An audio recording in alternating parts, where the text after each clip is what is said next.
bienvenidos. Continuando con las actividades de la Clínica Rosa, el día de hoy mi nombre es María de los Ángeles Soto. Yo les voy a presentar un tema importantísimo relacionado con la nutrición. El tema se llama el papel de la nutrición en la prevención de cáncer de mama. A manera de introducción, pues vamos a decir, ¿verdad?, que actualmente no existe un solo alimento, un método o una actividad que pueda prevenir la aparición de cáncer de mama u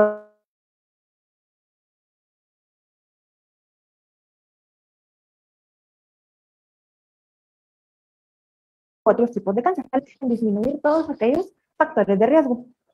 Estos incluyen un estilo de vida, la dieta, el peso corporal, la actividad física, que puede estar asociada o no a la prevención y a la prevalencia de cáncer de mama.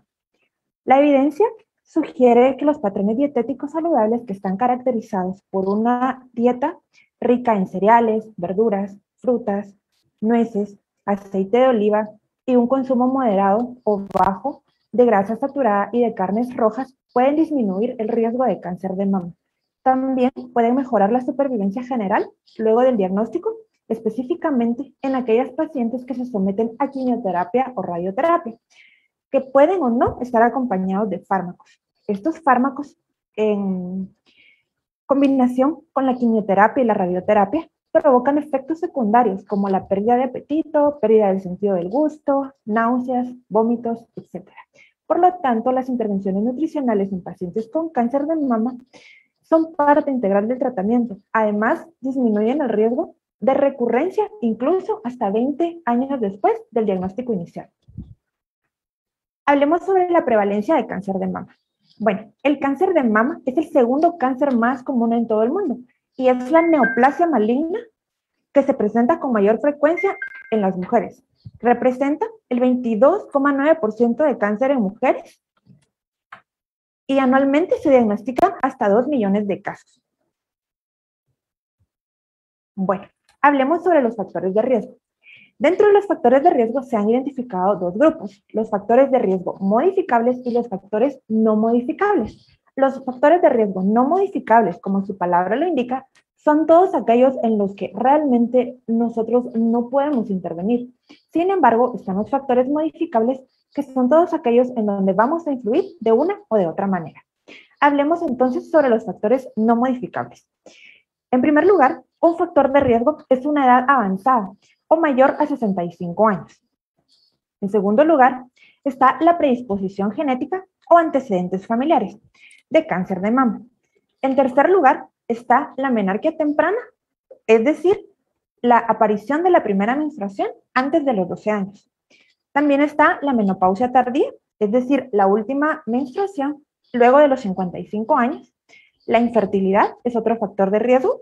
El uso también de anticonceptivos combinados porque contienen progesterona y estrógenos. También los tratamientos hormonales después de la menopausia, especialmente si no se ha brindado lactancia materna. Dentro de los factores de riesgo modificables se encuentra el estilo de vida. En el estilo de vida se incluye la alimentación, la actividad física y el alcohol. El estado nutricional también es un factor de riesgo que se puede modificar, especialmente en caso de que la paciente tenga sobrepeso u obesidad, pues estos están asociados a un riesgo de la incidencia, es decir, de la aparición y de la reincidencia de cáncer de mama. La obesidad se asocia a menor supervivencia en caso de tener cáncer y a una mayor mortalidad en mujeres luego de la menopausia. Además, otro factor de riesgo modificable es no brindar lactancia materna, porque la lactancia materna también tiene un efecto protector sobre la presencia de cáncer. Ahora, pues vamos a ver 6 recomendaciones que están basadas en evidencia científica. En primer lugar, vamos a hablar sobre un peso saludable, la actividad física, evitar el consumo de alcohol independiente del tipo de bebida alcohólica que sea, una dieta rica en fibra, frutas y vegetales. También vamos a hablar sobre el consumo de las grasas saturadas y cómo deberíamos delimitarlas y mantener una adecuada salud ósea a través de la ingesta de calcio y de vitamina D. Hablemos ahora del primer factor modificable, el peso saludable. Bueno, para empezar, hablamos de índice de masa corporal. Quizás sea un término que hemos escuchado, Pero realmente, ¿qué es el IMC o índice de masa corporal? Realmente, pues es un indicador muy sencillo, es muy simple, que se usa en la práctica clínica para calcular la relación que existe entre el peso de una persona y su talla, o sea, su estatura. Pues esto al final lo que hace es permitir identificar a aquellos pacientes que tengan bajo peso o que tengan un peso dentro de los rangos deseados o esperados y aquellos pacientes que tengan sobrepeso u obesidad. El IMC es importante mencionar, ¿verdad?, que es solamente un indicador para evaluar el estado nutricional en un adulto. También se correlaciona con una relación que existe entre el índice de la cintura, es decir, la circunferencia de la cintura de una mujer y la cadera también. Pero el IMC no determina exactamente la cantidad de grasa corporal que una persona puede tener, ¿sí? No determina específicamente cuánta grasa, no determina exactamente cuánta cantidad de tejido magro, o sea, cantidad de músculo, y la cantidad de masa ósea, ¿verdad?, que una persona puede tener. Pues entonces para esto se requiere que sea una evaluación individual realizada por un profesional en nutrición, porque al final el IMC no va a ser nuestro único indicador del estado nutricional, sino que debemos evaluar otro conjunto, ¿verdad?, de índices y de indicadores para realmente conocer y determinar el estado nutricional de una persona. Por ejemplo, puede haber una persona que tenga un IMC alto sin tener obesidad o sin ser una persona con obesidad, ¿verdad? Porque el músculo pesa más que el tejido graso. Por ejemplo, un deportista va a tener un IMC alto, pero lo va a tener a expensas de músculo y no de grasa, por ejemplo, ¿verdad? Entonces también se sabe que la obesidad va a conducir a un estado inflamatorio, ¿sí? Este estado inflamatorio aumenta el riesgo de cáncer. ¿Por qué? Porque al final de cuentas, vamos a hablar, ¿verdad?, de que aumenta hasta el 29% la recurrencia y la muerte en caso de pacientes que tengan cáncer de mama, sin importar su edad. Pero ¿realmente la grasa de los alimentos es buena o es mala? La grasa que proviene de la dieta en realidad es necesaria para realizar funciones del organismo. Sin embargo, pues no toda la grasa es saludable o no toda la grasa es buena. Esto pues va a depender de la fuente de grasa, de la calidad y por supuesto de la cantidad de grasa que consumamos. En un individuo sano, al realizar actividad física, pues esta grasa, ¿verdad?, que se va consumiendo también se va perdiendo. La mayoría de personas se refieren a ello como quemando grasa, pero realmente la grasa no se quema, se oxida. El término correcto es decir, oxidación de grasas, ¿sí? Pero, ¿qué pasa si no hacemos actividad física y continuamos acumulando grasa? A través de la ingesta de los alimentos. Veamos la imagen que tenemos en este lado. La obesidad, pues sabemos que va a conducir, ¿verdad?, que hay un exceso de tejido graso, que también se llama tejido blanco o tejido adiposo. Este tejido se comporta como una glándula, porque al final es capaz de liberar sustancias, ¿sí? Dentro de las sustancias que libera, libera unas sustancias llamadas adipocitos, que en esta figura se ven en color amarillo, ¿sí? En primer lugar, la presencia de este tejido graso disfuncional, porque está creciendo en mayor cantidad, más el aumento de grasa que proviene de la dieta, hacen que haya un desequilibrio entre lo que comemos y la capacidad de oxidación de la grasa. Es decir, estamos almacenando más grasa de la que oxidamos. Entonces, estos adipocitos que están en color amarillo, ahora tienen más grasa libre que no se ha oxidado, que coloquialmente decimos tenemos más grasa libre que no se ha quemado, ¿sí? Entonces, ellos tienen más grasa libre cerca de ellos, estos adipocitos toman esa grasa libre y entonces empiezan a aumentar en tamaño, ¿sí? Esto hace pues que el adipocito, que son los circulitos que vemos en color amarillo, crezcan. A esto pues se le llama hiperplasia. Y luego siguen y siguen creciendo en tamaño de una forma anormal, ¿verdad? Y a esto pues se le llama hipertrofia. Entonces ahora tenemos un tejido graso disfuncional hipertrofiado. En segunda instancia, ¿verdad?, estos adipocitos a su vez empiezan a liberar sustancias químicas llamadas adipoquinas, que las están acá. Estas adipoquinas, ¿verdad?, tienen la capacidad de modular el sistema inmune. Entonces lo altera, ¿verdad? El sistema inmune pues está formado por macrófagos, células B, células T o linfocitos, que en realidad pues estos tienen la función de reconocer los organismos extraños para atacarlos y destruirlos. Pero ahora estas adipoquinas van a alterar la actividad del sistema inmune. Entonces, al verse alterado, el sistema inmune pues empieza a reconocer que hay un cuerpo extraño, ¿verdad? Que vino liberado de acá y empieza a atacar, ¿verdad? Y en el afán de atacar empieza a aumentar unas sustancias llamadas citoquinas proinflamatorias, indicándole al cuerpo que hay un organismo extraño. Entonces, pues estas sustancias proinflamatorias generan al final un estado de inflamación en los pacientes con obesidad. De hecho, pues se considera que la obesidad es un estado inflamatorio crónico, ¿verdad? Es un estado inflamatorio crónico de bajo grado, pero finalmente, pues hay un estado inflamatorio. Entonces, pues este tejido adiposo, ¿verdad? Sigue creciendo y creciendo, ¿verdad? Si nosotros no hacemos ningún tipo de intervención, el tejido adiposo va a continuar segregando mucho más cantidades de adipoquinas. Entonces, estas empiezan a liberar otras sustancias que se llaman factor de necrosis tumoral alfa, interleuquina 6, resistinas, ¿verdad? Que hacen pues que este tejido al final se vuelva también resistente a la acción de la insulina. Entonces ahora tenemos que como consecuencia de este tejido graso disfuncional, ahora hay un estado inflamatorio y hay una resistencia a la insulina. La resistencia a la insulina es la principal, ¿qué podríamos decir? El principal antecedente para desarrollar diabetes mellitus tipo 2. Entonces ahora ya estamos expuestos no solamente al cáncer, sino que también a un estado inflamatorio y a diabetes.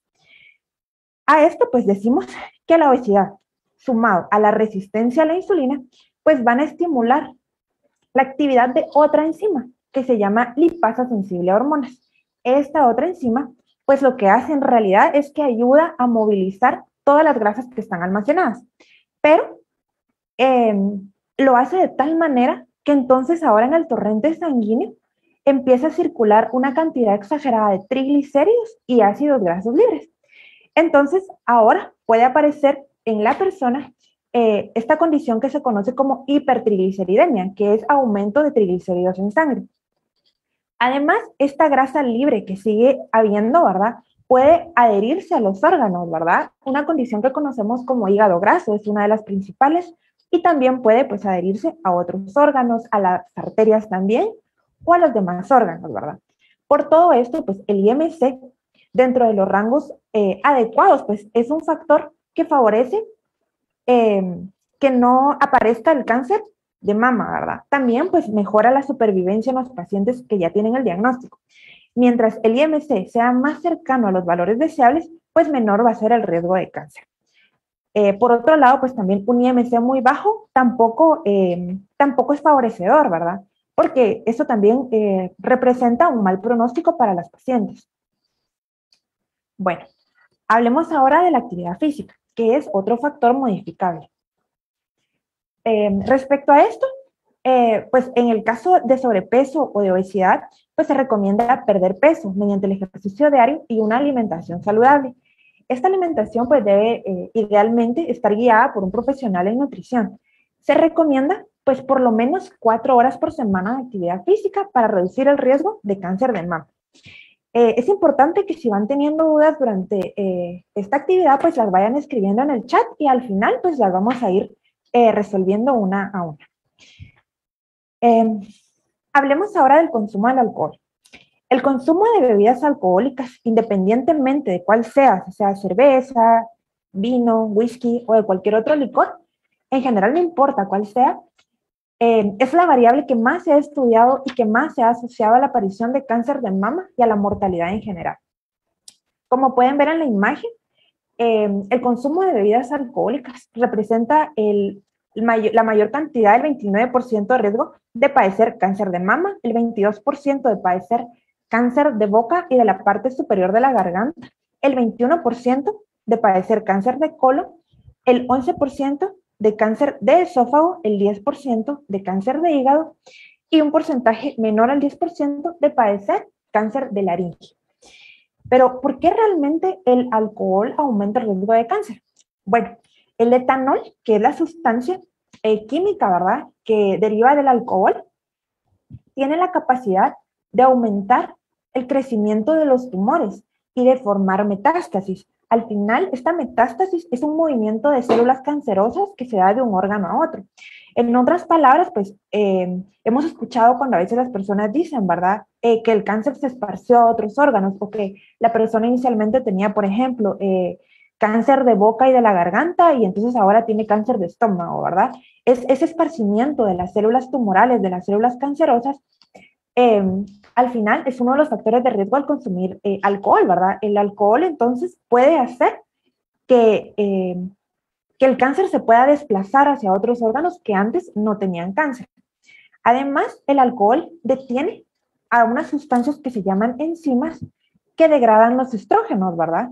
Que estos pues aumentarán en cantidades y empiezan a aumentar sus concentraciones a nivel del organismo, que también sabemos que el acúmulo de estrógenos es un factor de riesgo para el cáncer de mama. También otro de los mecanismos es que disminuye la secreción de otra sustancia que se llama melatonina, que esta sustancia detiene también el crecimiento y la producción de los estrógenos. Entonces, continuamos teniendo más estrógenos disponibles, ¿verdad? Y los estrógenos sabemos que aumentan el riesgo de cáncer. Y por último, ¿verdad? Otro de los mecanismos que se relacionan al consumo de alcohol y al riesgo de cáncer es que el alcohol también inhibe la absorción del ácido fólico o del folato, que es una vitamina, ¿verdad? Que es necesaria y es bien importante para reparar y formar las hebras de ADN. Entonces, realmente, pues, la relación, uno de los factores más estudiados, el más estudiado de hecho, pues es la relación que existe entre el consumo del alcohol y la aparición de cáncer de mama. Eh, ah, Antes de terminar esta, vamos a hablar, ¿verdad? También de que el alcohol aumenta el estrés oxidativo. El estrés oxidativo es un desequilibrio que hay entre los radicales libres y los antioxidantes, ¿sí? Son palabras que quizá nos suenen en algún momento a términos que hayamos escuchado, ¿verdad? El término antioxidantes y radicales libres. Pero realmente, ¿qué son los radicales libres y los antioxidantes? Volvamos un poquito, ¿verdad? A las clases de ciencias naturales y recordemos que así como está de este lado, se ve un átomo de oxígeno. Bueno, pues los radicales libres, ¿sí? Son sustancias reactivas de oxígeno, ¿sí? Dijimos que esto es un átomo de oxígeno, los radicales libres son sustancias que reaccionan en presencia de oxígeno. Realmente, a nivel del organismo, pues tenemos oxígeno en todas partes, ¿verdad? Entonces, una molécula de oxígeno se ve desde la parte científica, ¿verdad? Los científicos dibujan el átomo del elemento del oxígeno así, ¿sí? Entonces, una molécula de oxígeno tiene pequeños elementos acá, llamados electrones, que se ven en la imagen de la derecha, ¿verdad? Que dice molécula sana. Vemos, ¿verdad? Que la molécula de oxígeno tiene 4 parejas, ¿verdad? 1, 2, 3 y 4. En total, 8 electrones, ¿verdad? Estos son estos pequeños electrones, ¿verdad? Cuando un electrón se pierde, ¿sí? O abandona a su compañero, el electrón que queda libre, ¿verdad? El que queda sin pareja, ahora se vuelve inestable, ¿verdad? Y a esta sustancia se le llama radical libre. Ahora tiene un electrón menos, ¿sí? Entonces, al final, cuando escuchamos el término radicales libres, sabemos que es un elemento que ha perdido una pequeña parte de él y está en busca de estabilidad, ¿sí? Los radicales libres, en realidad, pues sí tienen funciones beneficiosas. ¿Por qué? Porque ayudan a eliminar todos los productos tóxicos del organismo. Ayudan también a depurar fármacos, ¿verdad? Pero también cuando están en altas concentraciones es que pueden dañar los componentes de la célula. ¿Por qué? Porque dañan la membrana y entonces alteran el ADN de las células, causándoles daño, ¿verdad? Pero entonces, ¿qué influencia tienen los antioxidantes sobre el radical libre? Pues realmente lo que hace una sustancia antioxidante es que dona uno de sus electrones para darle la estabilidad al radical libre. Y entonces ahora el radical libre pues va a completar nuevamente sus 8 electrones.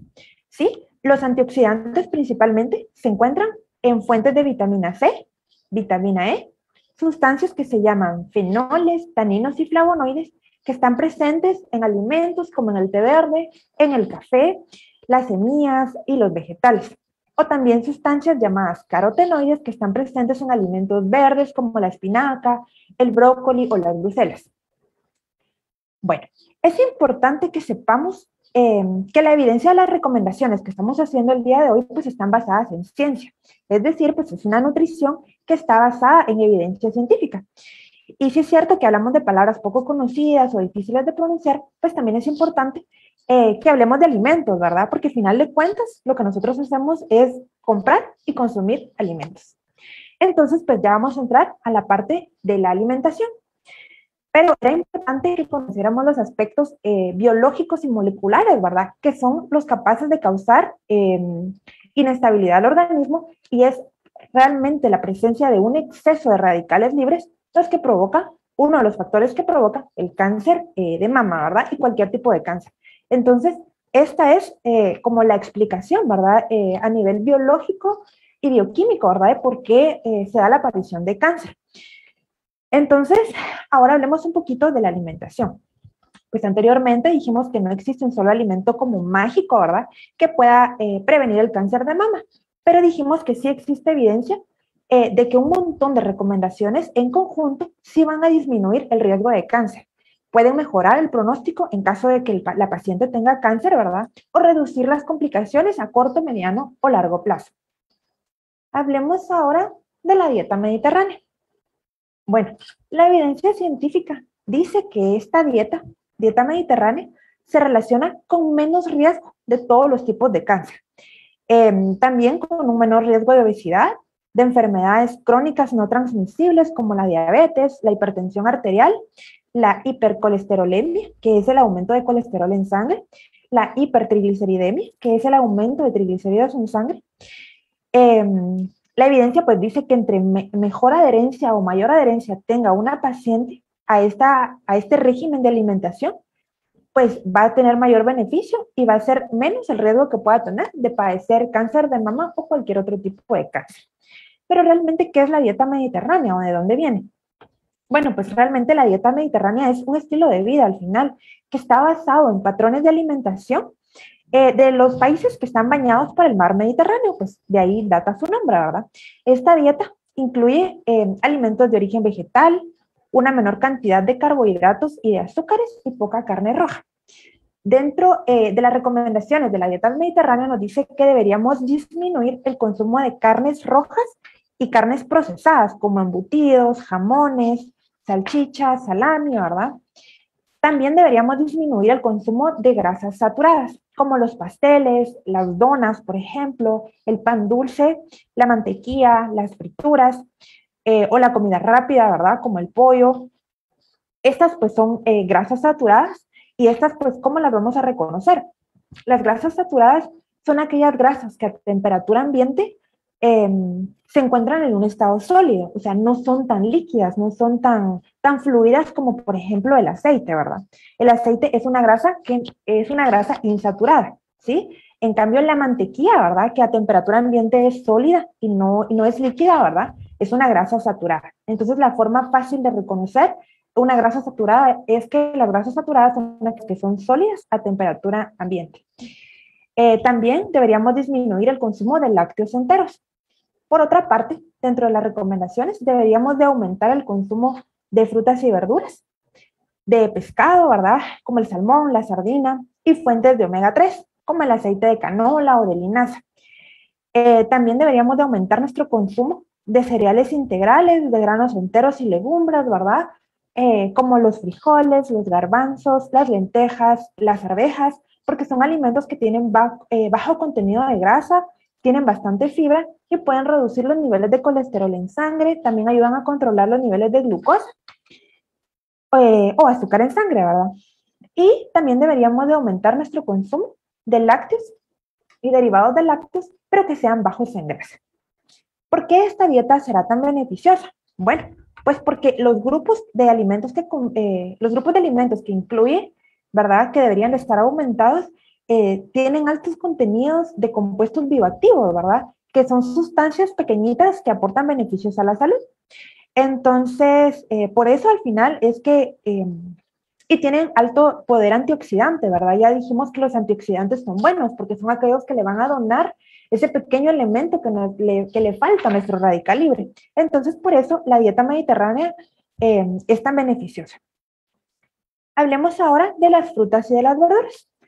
El consumo elevado de verduras y de frutas en la dieta mediterránea aporta sustancias que se llaman polifenoles y también aporta fibra, ¿verdad? Que está contenida en la cáscara de las frutas y de las verduras, los cuales pues previenen la aparición y el desarrollo de cáncer.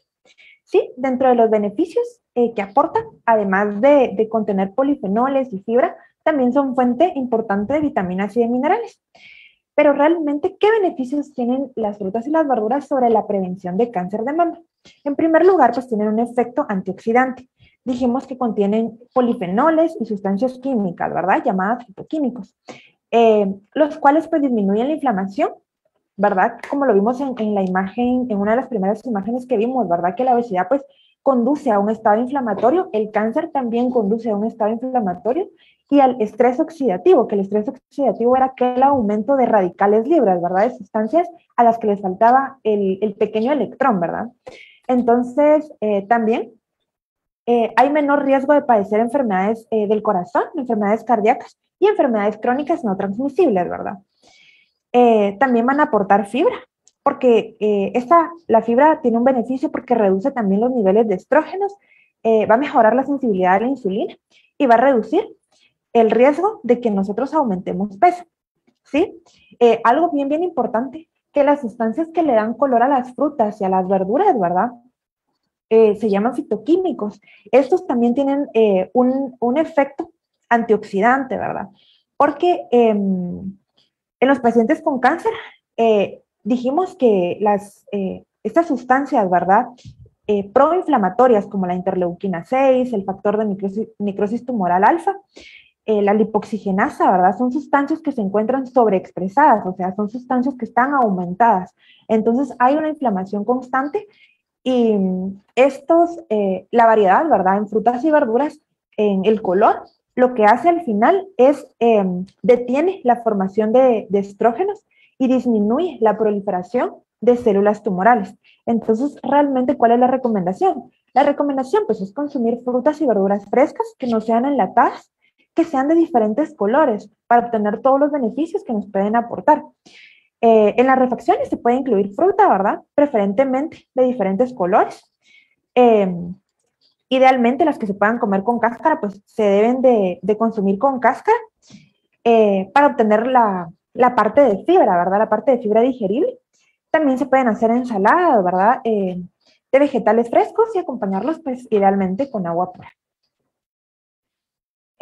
Hablemos ahora sobre las carnes rojas. La carne roja y procesada, como los embutidos, los jamones, las salchichas y los demás, pues representan un factor de riesgo para el cáncer de mama. ¿Por qué? Porque la carne roja, ¿verdad? Contiene hierro, ¿sí? Este tipo de hierro se llama hierro hemo. Este hierro se llama hemo porque proviene de fuentes animales y este hierro es capaz de producir radicales libres, ¿verdad? Que son aquellas sustancias que tenían aquel elemento que le faltaba, ¿verdad? El electrón que le faltaba. Entonces, pero realmente, ¿por qué hay riesgo, verdad? Bueno, en primer lugar, la industria ganadera, en primer lugar, pues la industria ganadera tiene como finalidad comercializar las reses, ¿verdad? Según el peso. Y entre más eso tenga, pues mejor va a ser pagado el precio de las reses, ¿verdad? Entonces, para lograr esto, lo que hacen los ganaderos es que tratan de aumentar el peso de los animales administrándole estrógenos, ¿verdad? A través de inyecciones le ponen estrógenos al ganado. Entonces, sabemos que los estrógenos son un factor de riesgo para el cáncer de mama. Además, el consumo de carne roja sin procesar, o sea, la carne como tal, representa 6% mayor riesgo de cáncer de mama en comparación con la carne procesada, ¿verdad? Los alimentos procesados que representan 9%, o sea, más riesgo de padecer cáncer de mama, ¿verdad? Porque en la industria, ¿verdad? Coloca sustancias, nitratos, nitritos, ¿verdad? Para darle ese color rojo, ¿verdad? Y para conservar los embutidos, principalmente. Pero hay otro dato bien interesante, ¿verdad? Más que la carne roja en sí, es el método de cocción el que va a representar el mayor riesgo de cáncer de mama. ¿Por qué? Porque cocinar la carne a altas temperaturas forma compuestos que ya se han demostrado que son cancerígenos, ¿verdad? Estos compuestos tienen unos nombres extraños, ¿verdad? Son los compuestos N-nitrosos, las aminas heterocíclicas y los hidrocarburos poliaromáticos, ¿verdad? Estas sustancias, pues sí hay fuerte evidencia de que son capaces de causar cáncer, ¿verdad? Entonces, la recomendación pues es que la carne no se debe cocer a alta temperatura. Tiene que estar bien cocida, pero no a una alta temperatura, ¿sí? Además, la recomendación tampoco es evitar por completo el consumo de carne, ¿verdad? Porque el consumo de carne pues también aporta nutrientes, ¿verdad? Por ejemplo, aporta proteínas, hierro, zinc, cobalamina, que es la vitamina B12, sino que la recomendación pues va más que nada a enfocar y a limitar el consumo a no más de 3 porciones por semana, ¿verdad? Esto más o menos representa casi 12 onzas de carne cocida, ¿verdad? El peso de carne pues ya es cocido. Hablemos ahora de las grasas, ¿sí? Más que la grasa en sí, es el tipo de grasa el que va a representar un riesgo o no de cáncer de mama, ¿sí? Dentro de los riesgos que representan, pues realmente lo que hablábamos anteriormente, ¿verdad? De las grasas saturadas que vienen de las frituras y que son sólidas o duras a temperatura ambiente, ¿verdad? Se ha encontrado evidencia en la literatura que el consumo de grasas saturadas, ¿verdad? Está relacionado con la aparición de cáncer de mama. Se hizo un estudio en Estados Unidos en donde se tomó a 48,000 mujeres, ¿verdad? Pues se dividió en dos grupos diferentes. Al primer grupo pues se le dio una dieta habitual en grasa, al segundo grupo se le dio una dieta baja en grasa. Bajo, cuando hablamos de bajo consumo en grasa, pues nos referimos a que era el 20% o menos de las calorías diarias que una persona representa o necesita, ¿sí? Entonces, habían estos dos grupos de personas, ¿verdad? De mujeres, a uno con un consumo habitual, el otro tenía un consumo bajo en grasa. Entonces, el grupo que consumía menos grasa tuvo 9% menos de participantes que presentaron cáncer de mama durante los siguientes 8 años. Entonces, ¿cuál es la recomendación? Consumir poca grasa, pues tiene un efecto protector sobre la aparición de cáncer de mama, ¿sí? Además, pues la grasa saturada no es beneficiosa, ¿verdad? Representa un riesgo porque aumenta los niveles de triglicéridos y de colesterol en la sangre, ¿verdad? Que ya dijimos que también aumentan el riesgo de cáncer. Además, como va a haber un exceso de grasas, ¿verdad? Saturadas, esto pues va a hacer que el tejido graso, ¿verdad? Aumente en tamaño, como lo vimos en la imagen, una de las primeras imágenes, ¿verdad? Porque hay más inflamación, ¿verdad? Como lo vimos en el dibujo, ¿verdad? Casi al inicio de la presentación, ¿verdad? Entonces, las pacientes que tienen obesidad, pues dijimos que presentaban ese estado de inflamación crónica, ¿verdad? Que solamente pues va a disminuir si la paciente pierde peso, ¿sí? Hablemos ahora de las grasas buenas. Realmente, pues estas son como las grasas que representan un riesgo, son las grasas saturadas, que son las grasas que no se recomienda consumir. Ahora hablemos pues de las grasas buenas. Creo que todos acá pues hemos escuchado hablar del omega 3 o de por qué es importante comer pescado, ¿verdad? Bueno, pues están estos dos nombres, ¿verdad? EPA y DHA, eh, que los EPA son ácidos eicosapentaenoico y el DHA se llama ácido docosahexaenoico, ¿verdad? Que son ácidos grasos poliinsaturados, por sus siglas en inglés, se abrevia como PUFAs, ¿verdad? Que son de la familia de los omega 3. El EPA y el DHA pertenecen a ácidos grasos poliinsaturados de la familia omega 3 que se encuentran única y exclusivamente en animales marinos como el pescado, ¿verdad? Que hay fuerte evidencia que disminuye el riesgo de cáncer. Generalmente pues se sabe que es dependiente de la dosis, ¿verdad? Porque 5% va a representar un 5% menos de riesgo de cáncer por cada 0,1 gramo de omega 3 que vayamos incrementando en nuestro consumo, ¿sí? Realmente pues funcionan como antioxidantes específicos de las células tumorales. Ya vimos que las frutas y las verduras pues tienen ese poder antioxidante de donarle el electrón para estabilizar las sustancias radicales, pero los omega 3, ¿verdad? Las fuentes de omega 3 tienen especificidad. ¿Por qué? Porque vimos, ¿verdad? Que los antioxidantes funcionan generalmente pues en todos los radicales, pero el omega 3 es tan específico que actúa contra aquellos radicales de las células que tienen cáncer. Por lo que habría entonces, ¿verdad? Una mejoría en la terapia, ¿verdad? De radioterapia o quimioterapia que pueda tener una paciente. Además, se ha visto la evidencia, ¿verdad?, de que protege de fracturas a las pacientes que reciben quimioterapia. Las pacientes, ¿verdad?, cuando tienen este tipo de tratamientos, pierden parte de la densidad ósea, ¿verdad?, de la densidad que hay en los huesos. Entonces, esto les aumenta a ellas el riesgo de fracturas. ¿Por qué pasa esto, verdad? Porque al final se están utilizando en la radioterapia o quimioterapia, se utilizan medicamentos y fármacos que causan pues cierta toxicidad al final, ¿verdad? Entonces esto hace que ellas tengan mayor riesgo de fracturas. Entonces los omega 3 protegen de las fracturas.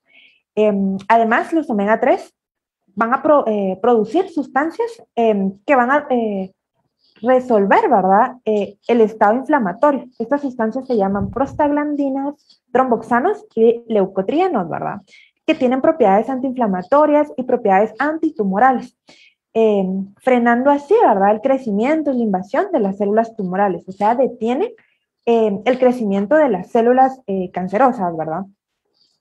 Entonces, también reducen el riesgo de padecer neuropatía, ¿verdad? Que son dolores musculares en las pacientes con cáncer. Hablemos ahora de los productos lácteos y sus derivados, como el queso, el yogur, el requesón.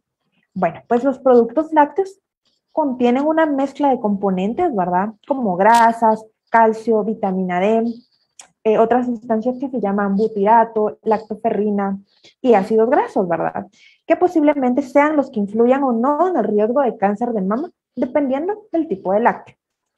Bueno, pues hablemos de dos tipos de lácteos. Hablemos de lácteos enteros y de lácteos bajos en grasa. En primer lugar, pues los lácteos enteros representan un riesgo eh, porque realmente, ¿verdad? Dijimos que son los componentes de los lácteos los que representan el riesgo de cáncer, no el lácteo en sí, sino los componentes de él, ¿verdad? Los lácteos enteros, ¿verdad?, contienen grasa saturada. Ya dijimos que la grasa saturada es un procancerígeno, ¿verdad? O sea, está como a favor de la aparición del cáncer de mama. Mientras que tenemos lácteos que son bajos en grasa, ¿verdad?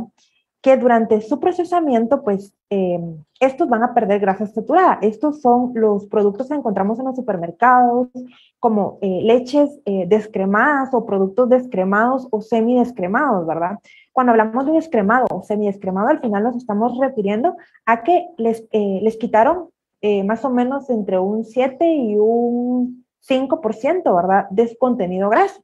Entonces, realmente son lácteos bajos en grasa al final, ¿verdad? Entonces, han perdido pues esa cantidad significativa de grasa. Entonces, al final se vuelven más beneficiosos, ¿verdad? Además, aportan generalmente pues en mayores concentraciones calcio y vitamina D que se han estudiado como factores protectores, ¿verdad? La vitamina D es una vitamina que reduce el crecimiento en caso de que empezara a aparecer un tumor en la mama. La vitamina D pues reduce el crecimiento pues de tumor mamario, específicamente en mujeres que se encuentran en la premenopausia. Hablemos entonces de los cereales, ¿sí? Los cereales complejos, ¿verdad?, son aquellos cereales que contienen almidón, ¿verdad? Estos son los tubérculos, son uno de ellos, ¿verdad? Como la papa, la yuca, el camote, ¿verdad? También otros que provienen de la avena, ¿verdad? La avena, el pan integral, el trigo, ¿verdad? Que sean de origen integral, ¿verdad?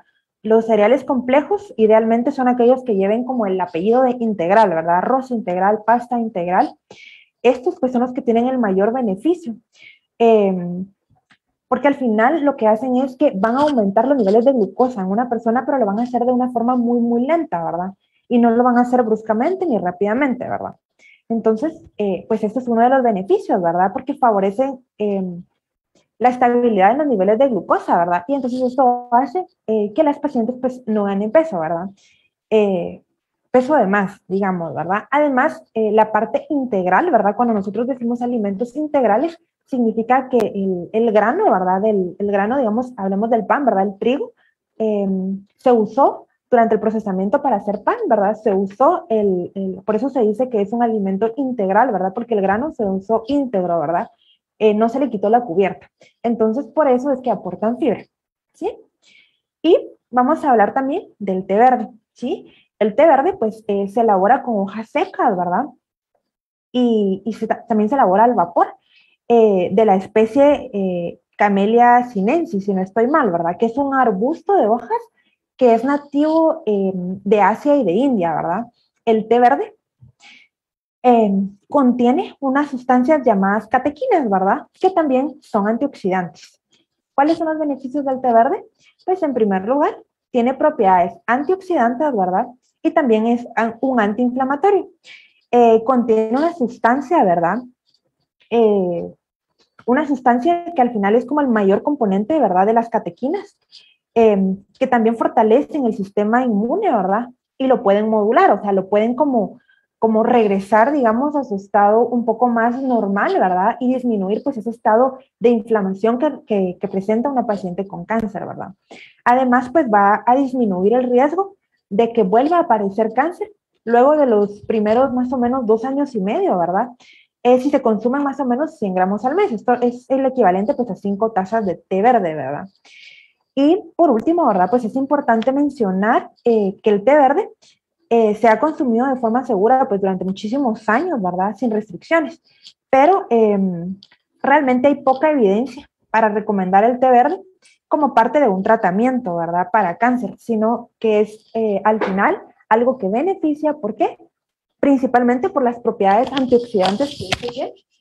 Sin embargo, pues no es parte pues de un tratamiento. Esto sería todo.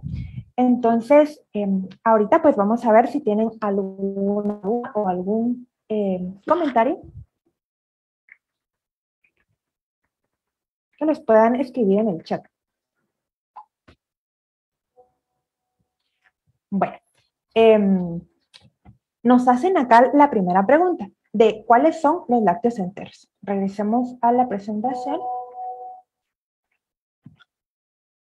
de los lácteos. Bueno, cuando nosotros hablamos de lácteos enteros, hablamos de la leche entera, del yogur, de los quesos, ¿verdad?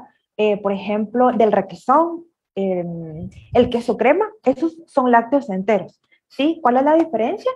En que los que no son enteros, ¿verdad? Son aquellos que van a tener, que van a decir, por ejemplo, leche descremada, leche semidescremada, ¿verdad? ¿Por qué? Porque recordemos que la leche contiene una parte, ¿verdad? La leche entera contiene una parte de crema, ¿sí? La crema realmente contiene demasiada grasa. Entonces, la leche entera, ¿sí? Es aquella leche que se ha procesado para prepararse y empacarse, ¿verdad? Que realmente no se le ha quitado ninguna parte de esa crema, ¿verdad? Entonces, por eso es la leche entera, ¿verdad? Es aquella que contiene toda la grasa en su totalidad. Mientras que los lácteos bajos en grasa, ¿verdad? Son aquellos que dicen leche descremada o semidescremada, que han perdido una parte de crema, que es la parte grasa de la leche. ¿Sí? No sé si resuelvo la duda por ahí.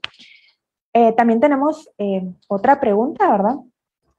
Dice, ¿podemos aplicar estas recomendaciones con nuestros niños para reducir el riesgo? Si ya conocemos que en la familia existe un diagnóstico de cáncer de seno, por supuesto que sí. Este régimen alimenticio, de hecho, más que un régimen, pues es un estilo de vida, ¿verdad? Que se debería de aplicar, eh, se podría aplicar realmente en toda la población, ¿verdad? En toda la población. Realmente es como el tipo de alimentación, el tipo de dieta que mayor evidencia tiene que representa el menor riesgo de complicación de prácticamente todas las enfermedades crónicas, ¿verdad? Entonces, creo que esto es como la dieta que conocemos como el estándar de oro para prevenir prácticamente casi todas las enfermedades crónicas, ¿verdad? Entonces, no sé si alguien más tiene alguna duda o alguna pregunta.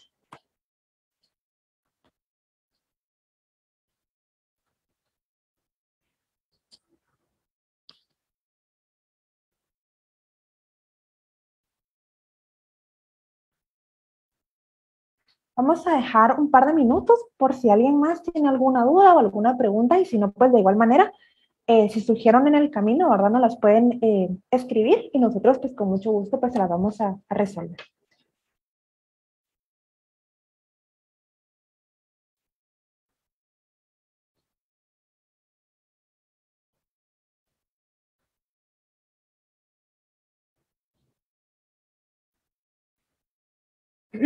Acá tenemos otra pregunta que dice, licenciada, buenas tardes, felicitaciones, muy buena plática. ¿Qué experiencia tiene usted respecto a los alimentos que tienen metilxantinas en el desarrollo de cáncer de mama?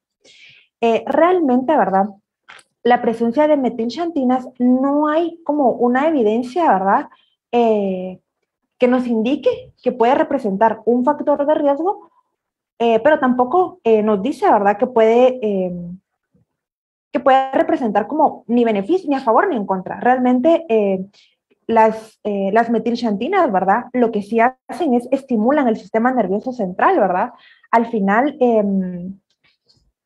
creo que no, realmente más que nada son como un estimulante pues, del sistema nervioso central, ¿verdad? Eh, Contienen también una sustancia llamada teofilina, ¿verdad? Y la cafeína. Entonces, realmente por la parte de la cafeína, pues sí vemos como ese efecto antioxidante, ¿verdad? Sería como la única parte, ¿verdad? Quizá rescatable, ¿verdad? Eh, que sí podría, ¿verdad? Presentar un beneficio únicamente por la composición más que nada de la cafeína, ¿verdad? Que dijimos que la cafeína, pues es aquella que la cafeína pues también tiene pues este poder antioxidante, ¿verdad? Entonces esta palabra antioxidante quizá la hemos escuchado muchísimo, ¿verdad? En que son alimentos antioxidantes, son fuentes antioxidantes, ¿verdad? La cafeína pues es un potente antioxidante, ¿verdad? Los antioxidantes dijimos que son buenos, ¿verdad? Porque entonces donan esta sustancia, ¿verdad? Y estabilizan este radical que ahora quedó como inestable. Pero respecto a las metilxantinas, pues en mi experiencia, pues no he visto que haya evidencia que esté ni a favor ni en contra, únicamente pues por la parte, ¿verdad? De la cafeína, ¿verdad? Únicamente. Tenemos también otra pregunta que dice, ¿el té verde se puede utilizar para prevenir el cáncer de mama? Sí, realmente sí, porque el té verde es un alto antioxidante, o sea, tiene una capacidad antioxidante tan grande, ¿verdad? Que los radicales libres, pues siempre vamos a tener, siempre vamos a estar expuestos a radicales libres, ¿verdad? El problema es cuando la cantidad de radicales libres empieza a aumentar de forma tan exagerada. Esto pues es lo que esto es lo que ocurre, ¿verdad? En el caso de una paciente con cáncer, ¿verdad? Que, que es muy rápida la cantidad, ¿verdad? En que se empiezan a formar los radicales y entonces nosotros necesitamos muchos antioxidantes, ¿verdad? De hecho, en las pacientes hasta se pueden prescribir, ¿verdad? Antioxidantes en forma de suplemento, ¿verdad? A manera de ir contrarrestando, ¿verdad? Para que vayan haciendo como donando este electrón, ¿verdad? E ir estabilizando pues los radicales libres. Entonces, el té verde pues en efecto tiene un alto poder antioxidante. La mayoría de tés pues tienen el té negro pues también tiene antioxidante, pero el principal pues es el té verde. El café pues también tiene esa propiedad antioxidante, ¿verdad? Y sí se puede utilizar también, incluso pues en niños, ¿verdad? Y sí, previene realmente el cáncer de mama. Acá también nos pregunta otra persona, ¿verdad? Que a los cuántos años se puede hacer el examen de cáncer de mama. Pues realmente la evidencia nos dice, ¿verdad? Que una vez haya aparecido la primera menstruación, pues ya se pueden hacer chequeos, ¿verdad? En las niñas y se pueden llevar pues a controles con los ginecólogos, ¿verdad? Entonces para que ellos nos puedan ir guiando y asesorando eh, e ir creando pues como esa cultura, ¿verdad? De prevención, más que de realmente cuando la enfermedad aparece, ¿verdad? Realmente creo que acá pues en Guatemala sí nos falta como un poco más eso, ¿verdad? De tratar de prevenir antes de que las cosas sucedan. Entonces, no sé, vamos dando tiempo por si aparecen nuevas preguntas.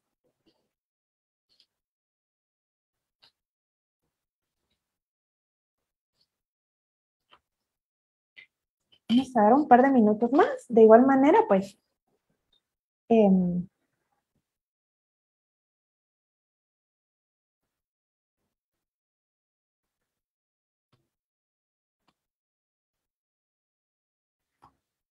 si van surgiendo dudas, pues con mucho gusto nos pueden escribir. A nuestras páginas, ¿verdad? Y con mucho gusto pues vamos a intentar dar respuesta a las preguntas.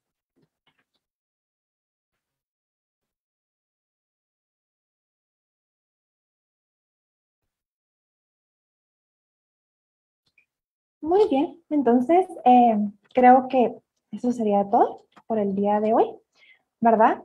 Entonces, estas son las referencias, ¿verdad? En donde está basada la presentación del día de hoy. Está basada en evidencia científica. Gracias a todos por acompañarnos esta tarde.